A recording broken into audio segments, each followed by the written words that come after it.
Baiklah, Assalamualaikum warahmatullahi wabarakatuh. Saya Mailisa Putri, NIM A1A2 18028. Di sini saya akan menampilkan video pembelajaran untuk siklus kelima untuk mata kuliah pembelajaran mikro.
Baiklah, kita akan memasuki materi tentang manusia praaksara di Indonesia.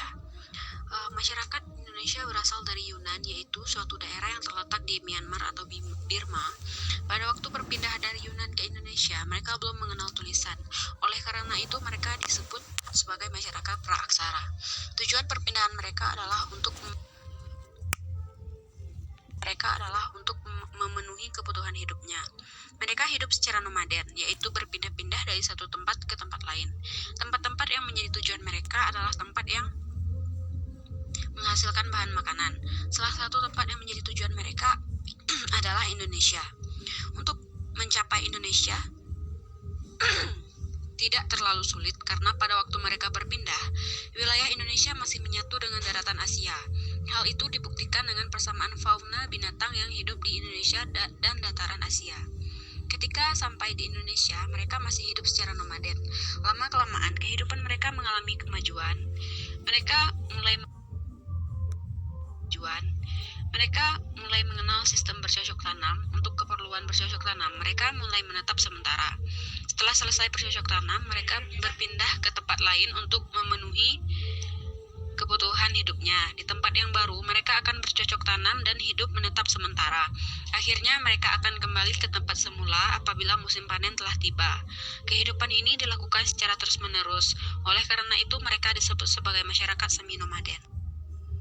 Selanjutnya, saya juga mengirimkan jurnal tentang kontekstualisasi kehidupan masa praaksara di Indonesia.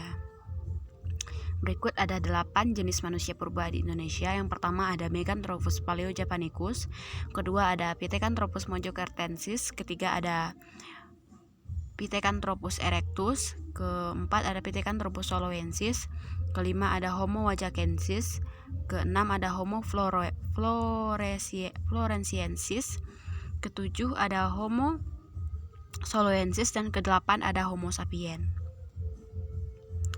Untuk siswa semua, silahkan menganalisis masing-masing dari jenis manusia purba ini.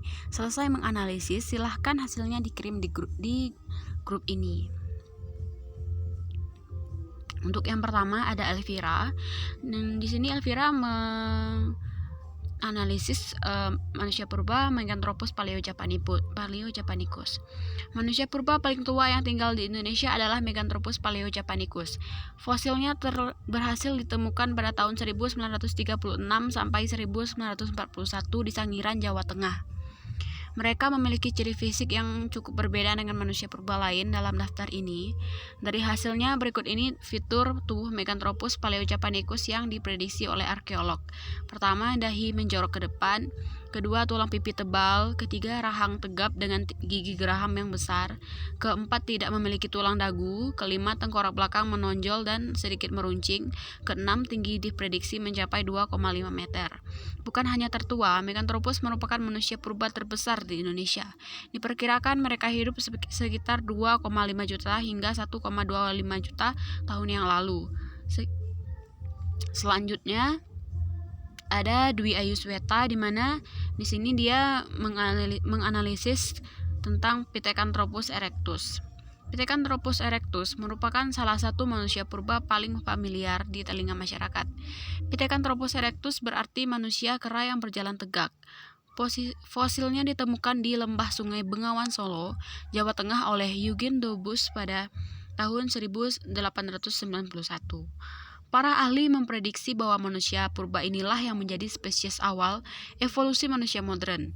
Ini karena mereka memiliki ciri fisik yang mirip dengan kita, yaitu pertama, rahang menonjol ke depan, kedua, volume otak diperkirakan 750 sampai 900 cc, ketiga, hidung lebar dan leher tegap, keempat, terdapat tonjolan di dahi, kelima, tubuhnya lebih kecil daripada Pithecanthropus, keenam, Mojocartensis dengan tinggi 160 sampai 180 cm, dan yang ketujuh, tidak memiliki dagu. Selanjutnya ada Susilawati. Di sini Susilawati menganalisis tentang Homo wajakensis. Yang pertama adalah Homo wajakensis, manusia dari Wajak, Tulungagung, Jawa Timur. Ini merupakan fosil pertama yang berhasil ditemukan di Indonesia, yaitu pada tahun 1889 oleh Van Rietschoten. Berikut ini ciri-ciri fisiknya. Yang pertama, tinggi tubuh diperkirakan 173 cm. Yang kedua, rahangnya padat dengan gigi yang besar. Yang ketiga, volume otak diperkirakan 1630 cc. Yang keempat, berwajah datar dan lebar. Dan yang kelima, memiliki ciri tulang tengkorak, rahang atas, rahang bawah, tulang paha, dan kening. Selanjutnya ada Alia Hidayat. Di sini Alia Hidayat menganalisis tentang Pithecanthropus mojocartensis. Pithecanthropus mojocartensis secara harfiah manusia kera dari Mojokerto.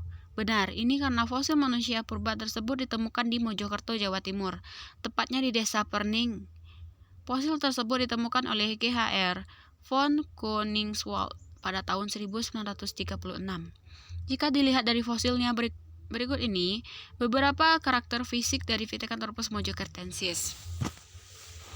Pertama, berbadan tegap dengan tinggi 165 sampai 180 cm. Kedua, memiliki alat pengunyah yang kuat. Ketiga, volume otak diperkirakan 750 sampai 1300 cc. Keempat, tulang dahi tebal, menonjol dan lebar. Kelima, tidak memiliki tulang dagu, dan keenam, terdapat tulang yang menonjol di area tengkorak belakang. Dan selanjutnya ada Dena Lorenza. Di sini Dena Lorenza menganalisis tentang Pithecanthropus soloensis. Pithecanthropus soloensis. Nama tersebut memiliki arti manusia kera yang berasal dari Solo. Penemunya merupakan G.H.R. von Koningswald, Terhard, dan Oppenort. Berdasarkan fosil yang ditemukan, berikut ini ciri fisik Pithecanthropus soloensis. Pertama, tulang tengkorak lonjong, tebal, dan padat. Yang kedua, rongga mata sangat panjang. Selanjutnya ada Umi Salamah. Di sini Umi Salamah menganalisis tentang Homo floresiensis. Menggunakan sebutan Homo karena manusia purba ini telah memiliki kebiasaan yang hampir mirip dengan manusia modern saat ini. Mereka telah mengerti berbagai kegiatan dan disebut juga sebagai makhluk ekonomi. Homo floresiensis ditemukan di Pulau Flores, Nusa Tenggara Timur, dan diperkirakan hidup 12.000 tahun yang lalu. Jenis manusia purba ini telah mampu hidup berdampingan dengan jenis manusia-manusia purba lainnya. Ciri-ciri manusia purba Homo floresiensis. Yang pertama ada hanya memiliki tinggi badan 1 meter, bentuk dahinya sempit dan tak menonjol, tulang rahangnya menonjol, volume otak 380 cc, dan tengkorak kepalanya yang kecil. Selanjutnya ada Wahyuning Tias Kurniawati. Di sini Wahyuning Tias menganalisis tentang Homo soloensis. Weinderich dan Koningswald menemukan Homo soloensis pada 1931. Mereka diperkirakan hidup sekitar 3.000 tahun sampai 9.000 tahun yang lalu. Ciri-ciri manusia purba Homo soloensis. Yang pertama ada memiliki volume otak 1000 cc hingga 1300 cc.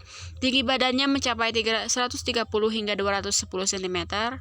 Tubuhnya tegap dan memiliki struktur tulang wajah yang tidak mirip dengan manusia kera. Dan yang terakhir ada Sunan Muria Juliana. Sini Muria Juliana menganalisis tentang Homo sapien. Homo sapien adalah jenis manusia purba yang usianya paling muda ditemukan dan mendekati seperti manusia modern saat ini. Homo sapien telah mengenal kehidupan sosial dan berpikir cerdas. Bentuknya juga mirip dengan manusia. Ciri-ciri manusia purba Homo sapien. Yang pertama ada bentuk tengkuk yang sudah kecil. Tulang wajah tidak menonjol, memiliki dagu dan tulang raha yang tidak terlalu kuat. Volume otak antara 1000 sampai 1200 cc. Rahang dan gigi lebih kecil. Dapat berjalan tegak dan memiliki kemampuan berpikir yang baik. Itulah analisis 8 manusia purba oleh siswa-siswa sekalian. Sekian untuk materi hari ini di siklus kelima mengenai tentang kehidupan manusia purba di Indonesia juga jenis-jenisnya. Baiklah, hanya itu untuk hari ini. Saya Marisa Putri mengucapkan terima kasih atas perhatiannya. Saya tutup dengan wassalamualaikum warahmatullahi wabarakatuh.